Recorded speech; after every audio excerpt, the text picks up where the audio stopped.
Hello, Elena. Welcome back. I have given up with the concept of voice noting because the last one was so stressful. It took me so long to figure out how to convert that into something I could post on YouTube. But we're just gonna hope that I have enough storage on my phone now that this doesn't just crash and burn immediately. So, yes. Now, where did we get up to? I genuinely have no idea.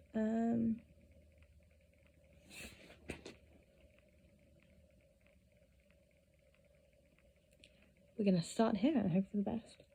What Lucy Gray had referred to as the shed turned out to be some sort of old garage that could hold about 8 cars. The large doors used for vehicle entry were chained shut, but a smaller door in the corner of the building directly across the stage door was held open with a cinder block. Okay, I remember where we are now. When Coriolanus heard chatter and instruments tuning, he knew they had the right place. They entered and found that Covey had commandeered the space, making themselves at home on old tires and old bits of furniture, their instrument cases and equipment scattered everywhere. Even with a second door in the far back corner propped open, the place felt like an oven. The evening light poured in through a few cracked windows, catching the dust that floated thick in the air. When she saw them, Maud Ivory ran over, dressed in her pink frock. "Hey there. Good evening." Coriolanus bowed and then presented her with a packet of popcorn balls. "Sweets to the sweet." Maud Ivory pulled back the paper and gave a little hop on one foot before she dipped into a curtsy. "Thank you kindly. I'll sing you a special song tonight." "I came with no other hope," said Coriolanus. It was funny how the society talked of the capital seemed unnatural with the Covey. "Okay, but I can't say your name because you're a secret," she giggled. Maud Ivory ran over to Lucy Gray, who sat cross-legged on an old desk, tuning her guitar. She smiled down at the child's excited face, but said sternly, "Save them for after." Maud Ivory skipped over to show her treasure to the rest of the band. Sejanus joined them while Coriolanus waved in passing and headed for Lucy Gray. "You didn't need to do that. You're going to spoil her." "I'm just trying to get some happy in her head," he said. "How about my head?" teased Lucy Gray. Sorry, I can't read today. Coriolanus leaned over and kissed her. "Okay, that's a start." She scooted over and patted the desk beside her. Coriolanus sat and checked on the shed. "What is this place?" "Right now it's our break room. We come here before and after the show and when we go off stage between numbers," she told him. "But who owns it?" He hoped they weren't trespassing. Lucy Gray seemed unconcerned. "No idea. We'll just perch here until they show us off." Birds. Always birds with her when it came to the Covey. Singing, perching, feathers in their hats. Pretty birds all. He told her about his assignment with the Jabberjays, thinking she might be impressed that he'd been singled out to work with them, but it only seemed to make her sad. "I hate to think of them caged up, when they've had a taste of freedom," Lucy Gray said. "What do they expect to find back in their labs?"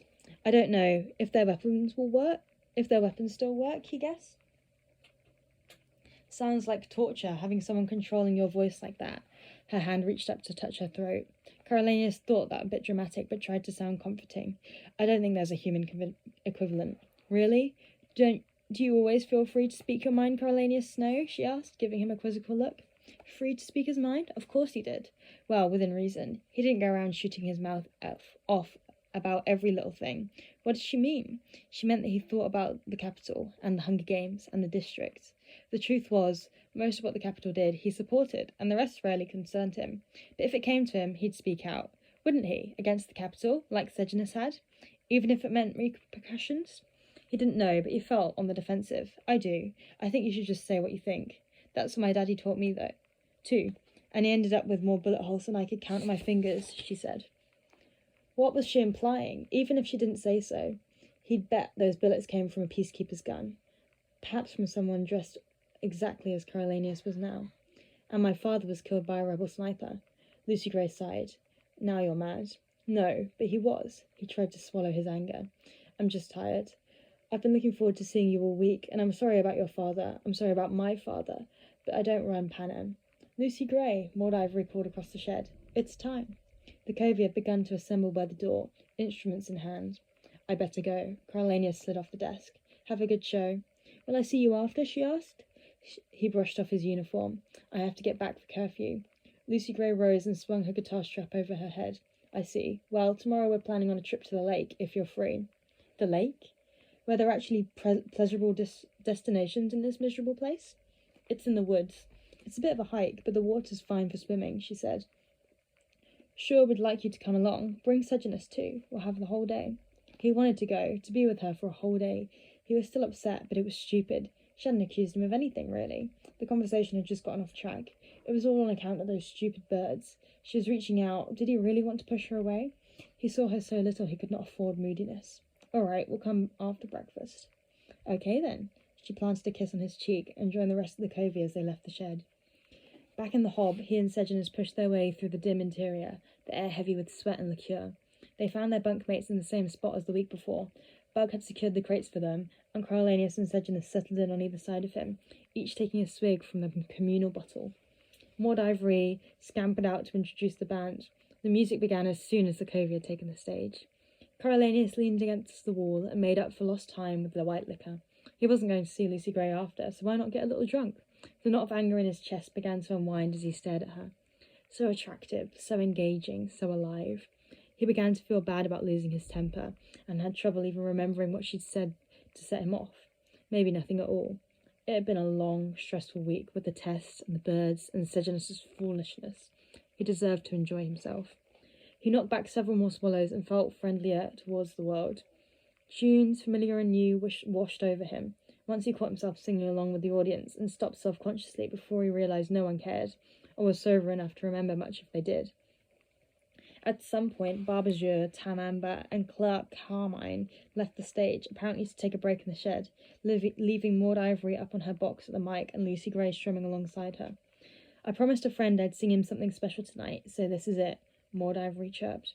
Each one of us Covey owes our name to a ballad, and this one belongs to this pretty lady right here. She held out a hand to Lucy Gray, who curtsied to scattered applause. It's a really old one by some man named Wordsworth. We mixed it up a little, so it makes better sense, but you still need to listen close. She pressed her fingers to her lips, and the audience settled down. Coriolanus gave his head a shake and tried to focus. If this was Lucy Gray's song, he wanted to pay careful attention so he could say something nice about it tomorrow. Maud Ivory nodded to Lucy Gray for her intro and began to sing in a solemn voice. Oft I heard of Lucy Gray, and when I crossed the wild, I chanced to see at break of day a solitary child. No mate, no comrade Lucy knew, she dwelt where none abide, the sweetest thing that ever grew, upon the mountainside. Okay, so there was a little girl who lived on a mountain, and apparently had trouble making friends. You yet may spy the fawn at play, the hare among the green. The sweet face of Lucy Gray will never more be seen. And she died. How? He had a feeling he was about to find out. Tonight will be a stormy night. You to the town must go, and take a lantern child to light your mother through the snow. That, father, will I gladly do. 'Tis scarcely afternoon. The village clock has just struck 2, and yonder is the moon. At this the father turned his hook to kindling of for the day. He plied his work, and Lucy took the lantern on her way. As carefree as a mountain doe, a fresh new path she broke. Her feet dispersed the powdery snow that rose up just like smoke. The storm came on before its time. She wandered up and down, and many a hill did Lucy climb, but never reached the town. Ah, lots of nonsense words, but she got lost in the snow. Well, no wonder, because they sent her out in a snowstorm, and then she probably froze to death. The wretched parents all that night went shouting far and wild, but there was neither sound nor sight to serve them as a guide. At daybreak on a hill they stood that overlooked the scene, and thence they saw the bridge of wood that spanned a deep ravine. They wept and turning homeward cried, In heaven we shall meet, when in the snow the mother spied the print of Lucy's feet. Oh good, they found her footprints. Happy ending. It was one of those silly things, like the song Lucy sung about a man they thought had froze to death. They tried to cremate him in an oven, but he only thawed out and was fine. Sam somebody. Then downwards from the steep hill's edge, they tracked the footmarks small, and through the broken hawthorn hedge, and by the long stone wall. And then an open field they crossed. The marks were still the same. They tracked them on, not ever lost, and to the bridge they came. They followed from the snowy bank, those footmarks one by one, into the middle of the plank, and further there were none. Wait, what? She vanished into thin air? Yet some maintain that to this day she is a living child, that you may see sweet Lucy Gray upon the loathsome wild. Over rush, rough and smooth she trips along, and never looks behind, and sings a solitary song that whistles in the wind. Oh, a ghost story. Ugh, boo, so ridiculous. Well, he'd try hard to love it when he saw the Covey tomorrow. But really, who named their child after a ghost girl? Although, if the girl was a ghost, where was her body? Maybe she got tired of her negligent parents sending her out into blizzards and ran off to live in the wild. But then, why didn't she grow up? He couldn't make sense of it, and the white liquor wasn't helping. It reminded him of the time he hadn't understood the poem in rhetoric class, and Olivia Cardew had humiliated him in front of everyone. What a dreadful song. Maybe no one would mention it. No, they would. Maud Ivory would expect a response. So he'd say it was brilliant and leave it at that. What if she wanted to talk about it? Coriolanus decided to put it to Sejanus, who'd always been good at rhetoric, just to see if he had any thoughts. But when he leaned across Bug, he found Sejanus's crate was empty. Coriolanus scanned the area, trying to hide his growing anxiety. Where was Sejanus? Adrenaline fought with the white liqueur for control of his brains. He'd been so steeped in the music and alcohol, he didn't really know where Sejanus had disappeared. What if he hadn't had a change of heart about Lil? Was he out there in the crowd, conspiring with the rebels at this very moment? He waited for the audience to finish applauding, Maud Ivory and Lucy Gray, before he rose to his feet. Just as he began to make his way towards the door, he saw Sejanus returning in the hazy light. "Where have you been?" Coriolanus asked. "Outside. That white liqueur runs right through me," said Sejanus. Outside, that white liqueur runs right through me. Sejanus sat on his crate and turned his attention to the stage. Coriolanus resumed his seat as well, his eyes on the entertainment, his thoughts anywhere but. White liqueur didn't run through anyone. It was too strong. The amount consumed too small. Another lie.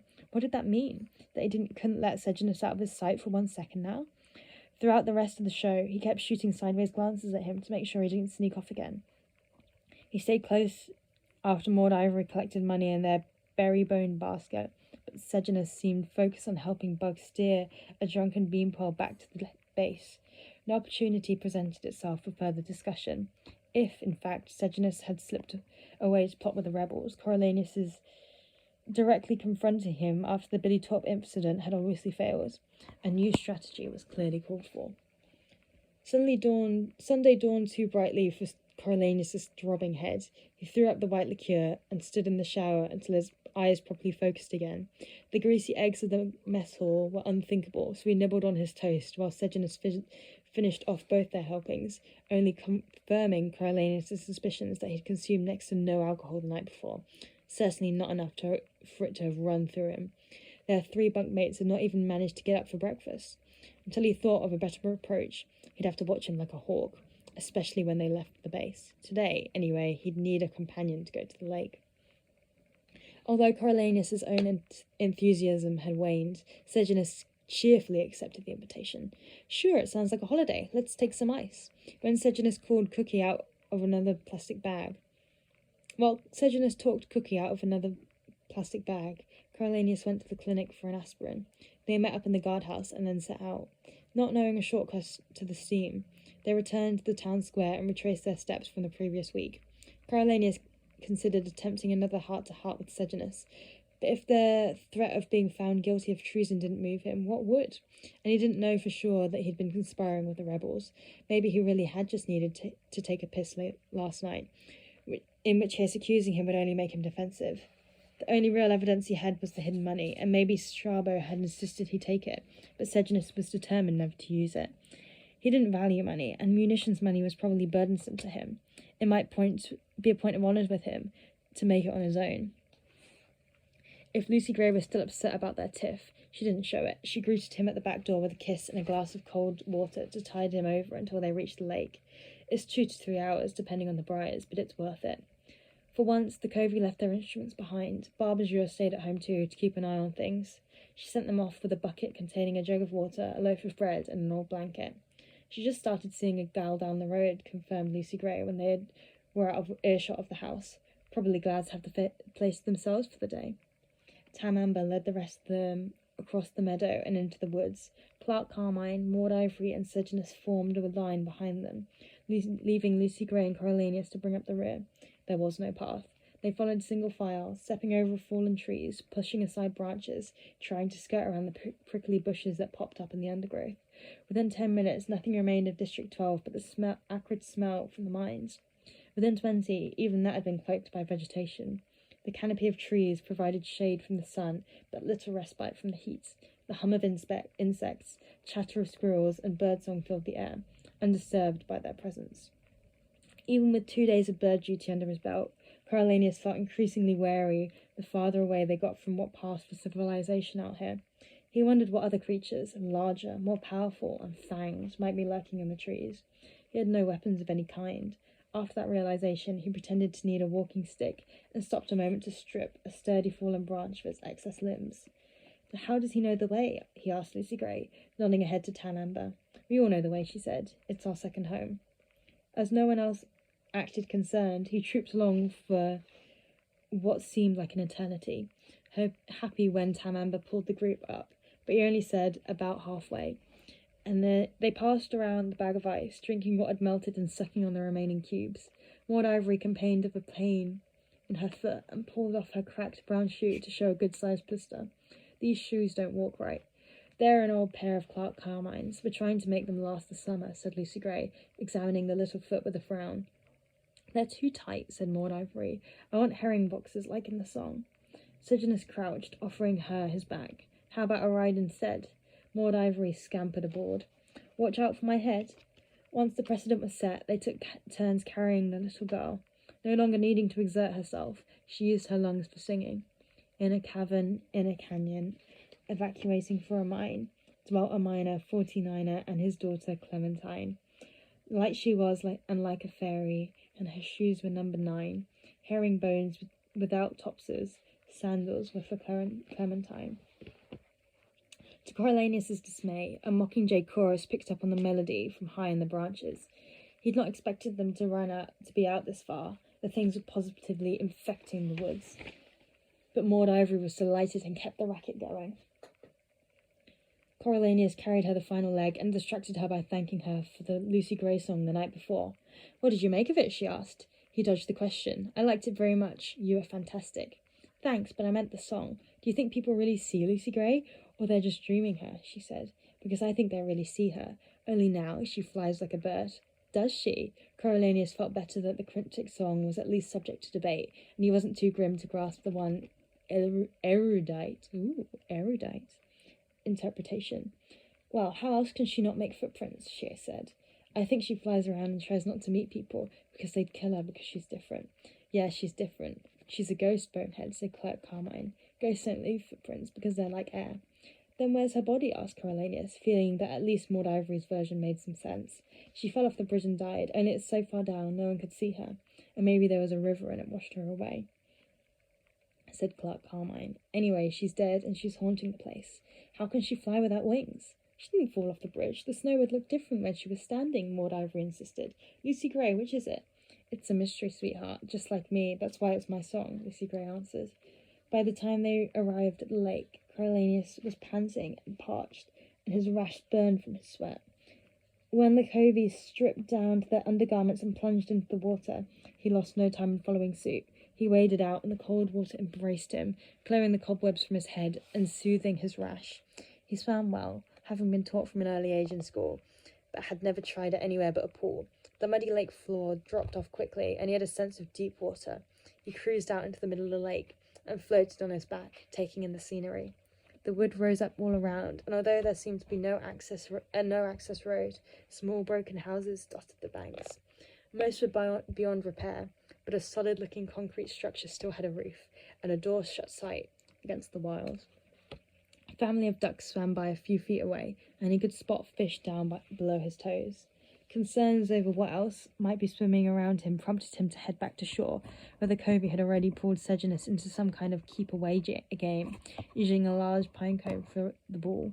Coriolanus joined in, glad to be doing something just for fun.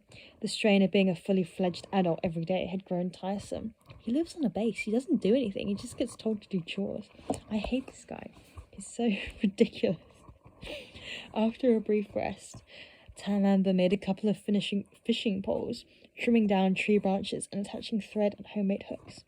While Clerk Carmine dug for worms, Maud Ivory enlisted Sejanus to pick up berries.